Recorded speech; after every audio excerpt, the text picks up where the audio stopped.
Assalamualaikum warahmatullahi wabarakatuh. Salam sehat, salam sejahtera, Om Swastiastu. Pada kesempatan kali ini saya akan memberikan informasi tentang cara mengecek kadar gula darah secara baik dan benar. Jadi peralatan-peralatan yang harus disiapkan adalah sebagai berikut. Sebelum melakukan pengecekan kadar gula darah, Anda harus menyiapkan peralatan ya. Peralatan itu glukometer ya, mereknya boleh apa aja. Kemudian stripnya jangan lupa. Kemudian lancing device-nya, alat penjarumannya.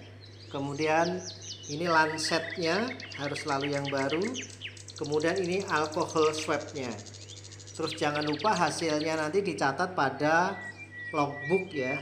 Jadi logbook tanggal berapa, gula puasanya berapa, 2 jam PP-nya berapa, acaknya berapa, tergantung yang Anda cek saat itu ya, dimasukkan sesuai dengan tabelnya.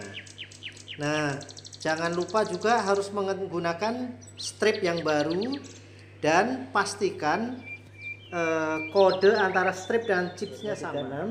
Ini harus sama juga dengan kode chipsnya. Ini juga 2236.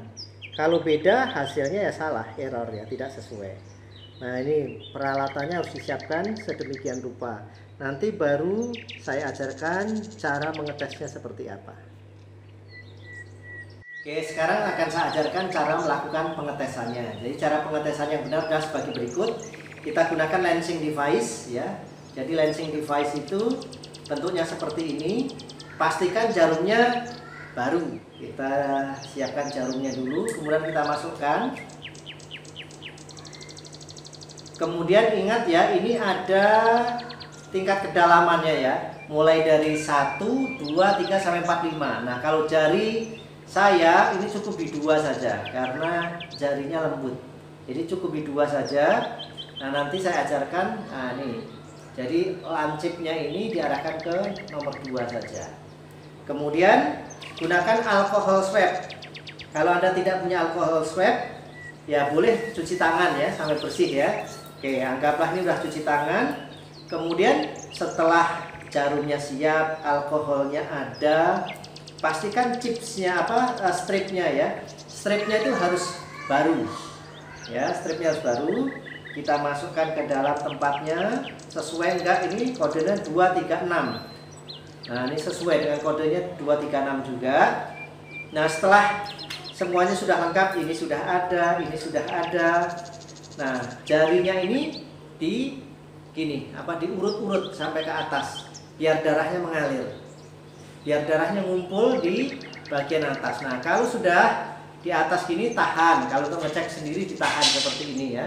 Ditahan seperti ini boleh biar darahnya tidak balik ke bawah lagi. Kemudian dikasih alkohol. Nah, pada saat ngasih alkohol ini harus dalam kondisi hingga kering ya. Sebab kalau tidak kering, alkohol itu bisa meningkatkan kadar gula darah. Jadi hasilnya nanti juga tidak tepat. Kenapa ini harus ditekan gini supaya darah tidak mengalir? Karena kalau kadar gula darahnya sedikit, kemudian kita pencet-pencet, nah itu juga gula darahnya menjadi tidak akurat. Jadi yang keluar bukan hanya darah biasa, tetapi HB-nya bisa jadi keluar. Kemudian air yang ada di saraf perifer bisa saja itu juga keluar, atau bukan air lah, katakan cairan yang lain itu bisa jadi keluar. Kemudian yang paling tepat adalah di bagian, jangan di bagian tengah sini ya. Yang paling bagus adalah di bagian samping. Nanti saya kasih tahu ya. Nah, di bagian samping sini kita cek. Nah, kalau darah sana sudah mengalir, sudah banyak, kita cek. Nah, seperti ini. Kemudian kita lihat. Nah, kadar gula darah selalu rendah ya. Saya jarang sekali bisa di atas 125. Nah, ini 102. Ya lumayan lah. Jadi saya karena tidak mempunyai gula. Nah, setelah kayak gitu ya ini harus dicek dikasih alkohol biar bersih. Setelah itu jangan lupa nanti dicatat di logbook. Hasilnya tadi kan 102. 102 itu saya kebetulan 2 jam setelah makan. Jadi nanti harus dimasukkan ke dalam logbook. Demikian tips dari saya tentang cara mengukur kadar gula darah secara mandiri untuk diri sendiri atau bisa juga diterapkan untuk orang lain agar pengukurannya itu tepat dan akurat. Mudah-mudahan ini bermanfaat dan terima kasih Anda telah membantu like serta share video ini, karena membantu menyebarkan ilmu yang bermanfaat kita akan mendapatkan pahala bukan hanya ada di dunia ini, tapi pada saat kita di akhirat pun pahala itu akan tetap kita dapat.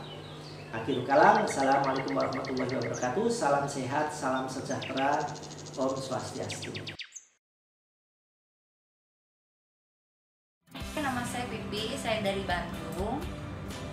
Saya mempunyai suami dan suami saya mempunyai penyakit diabetes, yaitu keturunan dari ibu mertua saya. Dulu kadar gula suami saya di atas 500. Setelah saya ke dokter dikasih obat turun-turun, tapi tetap nggak turun-turun. Dan akhirnya saya searching untuk mencari obat herbal dan saya bertemu dengan Pancro. Di dalam botol ini ada 2 fungsi. Yang coklat-coklat untuk menurunkan kadar gula darah, kalau yang merah coklat untuk memperbaiki fungsi pankreas. Suami saya mengkonsumsi obat ini dalam 1 bulan, gula darahnya gula darahnya menjadi normal, yaitu 145 sampai 150 berapa. Dulu HbA1c suami saya 11,2. Setelah minum Pancro selama 2 bulan turun menjadi 11,2. Suami saya sekarang tidak mengalami lagi kesemutan, kencing, haus. Setelah mengkonsumsi ini 6 bulan, HbA1c-nya menjadi 9. Dan setelah suami saya mengonsumsi selama 9 bulan, suami saya sekarang tidak kencing-kencing lagi, kakinya kesemutan, matanya kabur, dan tidak lemah syahwat lagi. Obat Pancro ini sangat manjur buat penderita diabetes yang kadar gulanya tinggi. Pancro memang oke.